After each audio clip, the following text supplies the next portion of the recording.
პალესტინელები ქალაქ ღაზაში ნანგრევებად ქცეულ სახლებს დაუბრუნდნენ. მათი მსაკვების რიგში უწევთ დგომა, რომელსაც საქველმოქმედო სამზარეულო არიგებს.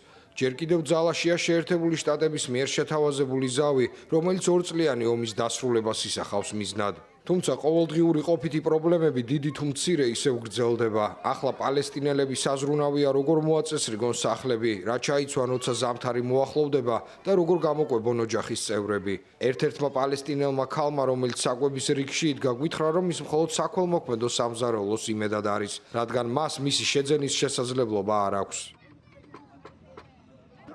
სიტუაცია ურთულესია. პროდუქტი ბაზარში ძალიან ძვირია. ამიტომ მთლიანად დამოკიდებული ვართ საქველმოქმედო სამზარეულოებზე. ასე ველოდებით ხოლმე მათ მოსვლას.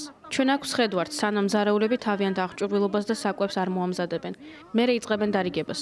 თუ არ მოვლენ, მშივრები დავრჩებით, რადგან არ შეგვიძლია ასეთი მაღალი ფასების გადახდა.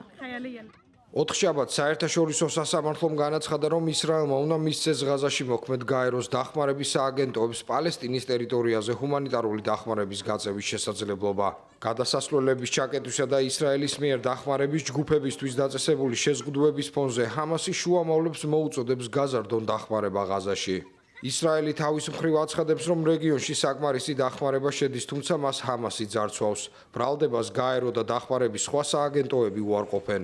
გაეროს მონაცემებით ომის შედეგად ღაზაში დაახლოებით 61 მილიონი ტონა ნანგრევია. მსოფლიო ბანკმა, გაერომ და ევროკავშირმა წლის დასაწყისში განაცხადეს, რომ ღაზის სექტორის აღდგენას დაახლოებით 53 მილიარდი დოლარი დასჭირდება.